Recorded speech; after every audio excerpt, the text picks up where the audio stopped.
Well, it's Thursday night, so that means AFL selection night. Joined by Tom Rand, as always. Tommy, Port Adelaide. I don't know what's happening. They've lost another one. Oh, Adelaide Carlisle, the latest treaders. He comes out of the side for tomorrow night's match with that wrist injury. Chad Wingard with a hamstring tightness as well. Dougal Howard has been dropped, but those first two, how much of a blow is losing them both? Well, I think the Carlisle one, form was okay, and they've also got their other bigs as well. You know, Yep. Jonas is there, Homsch is there, Trengo's there. So I think they'll top heavy in the back half. Anyway, Wingard's a star. That hurts. And I think Dougal Howard is desperately unlucky because the young fella actually, when Port showed a little bit for about 10 minutes last week against Adelaide, he was the dominant ruckman on the ground. Well, assistant coach Matthew Nick says that the guys that are coming in are playing good footy and they're ready. It's not like we're grabbing guys from the Magpies that aren't playing good footy. So we're confident in that. But you kid yourself if you think you're missing some guys with over 100 plus games experience, that it's not going to affect the side. But hey, you got to get on with it. Get on with it and play footy.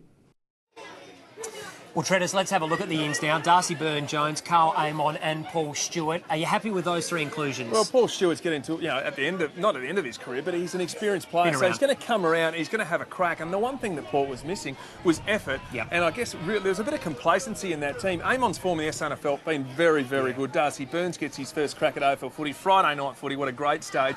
And I like that because Ken Hinckley's made a statement. Yes, he's lost a couple with injury, but he's brought in guys in good form, and that's the only thing that's going to turn around Port's form tomorrow night. Let's hope that they step up and do the job. Looking at the Bombers, very settled. They go in unchanged, which you'd expect after a really nice win.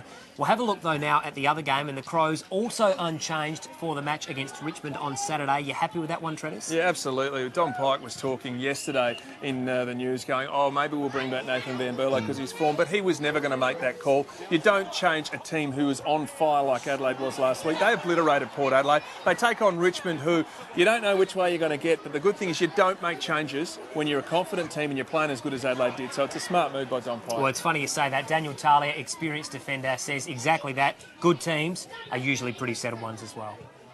Every good side has it. West Coast last year, Hawthorn the last 3 or 4 years, all the good sides, Freo. You see that guys can't get in for 2 or 3 years, and competitions for spots is really important. So we're trying to keep as healthy as we can, and guys have got to be in good form to play. Not so settled at Richmond, Treaders. They've made 4 changes for this side. A former teammate of yours, Chaplin, comes back in the side along with Edwards, Lennon and Rioli, who's an excitement machine, whereas Griffiths comes out, also Grimes, Hunt and Townsend. But before I let you go, Josh Jenkins really put a statement of intent out there today saying he wants to be at the Crows long term. Have a listen. Yeah, I absolutely do want to be with the Crows for the rest of my career, and I'd like to think that we could get that sorted out fairly soon. We don't really want to become Danger Part 2 and have to talk about it throughout the whole season.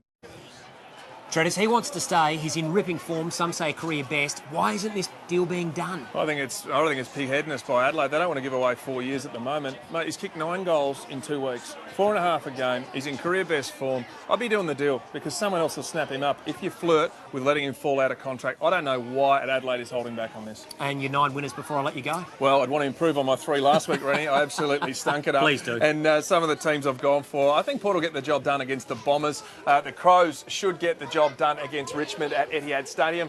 Sydney will win the battle of the Harbour City versus GWS, and I've gone for the Hawks to edge out the Bulldogs in what is probably the round of the match.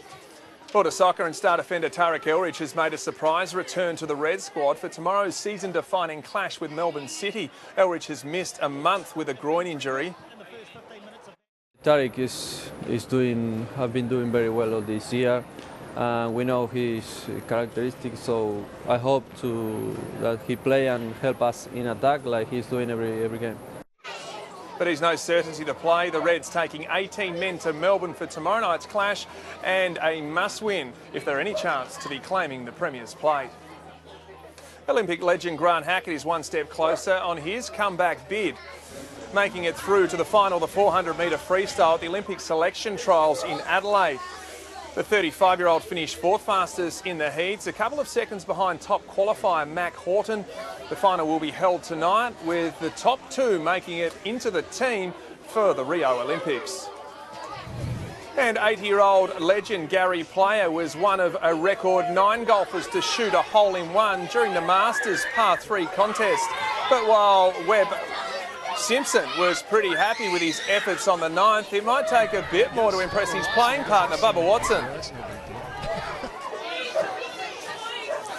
Jimmy Walker won the tournament with a scorching 8 under par, which also included an ace. And guys, that's it for sport. On behalf of 9 News, we'd like to donate 500 smackaroos to the Paraka Footy Club for having us here tonight. The kids are going nuts in the background. Also like to thank Audi who have actually donated They've done all a great the food job for tonight. I think Rennie's had about 6 sausages. So we'll be travelling to a lot of the footy clubs throughout the year. And if you want to see Rennie and I at one of your footy clubs next Thursday, simply email footy@9.com.au. You never know where we will be visiting next week. Let's go to the sausage sizzle. Paul, you've done a great job. Paul Dittmar from Paraka, thanks so much, and put this to good use, some footies and some new Guernseys. Thanks for coming. Beautiful. Absolutely brilliant. But guys, if you want to we're going to stick around and have some more sausages. As I think Rennie's had 4. We'll give away a couple of tickets to the footy show, and of course going to raise some serious funds for the Paraka Footy Club. And of course the footy show back on tonight with new host Rebecca Madden will join the crew for the first time at 8:30 on 9. So back to you. It's getting very loud here. The kids are excited. Looks like fun. Thank you, boys.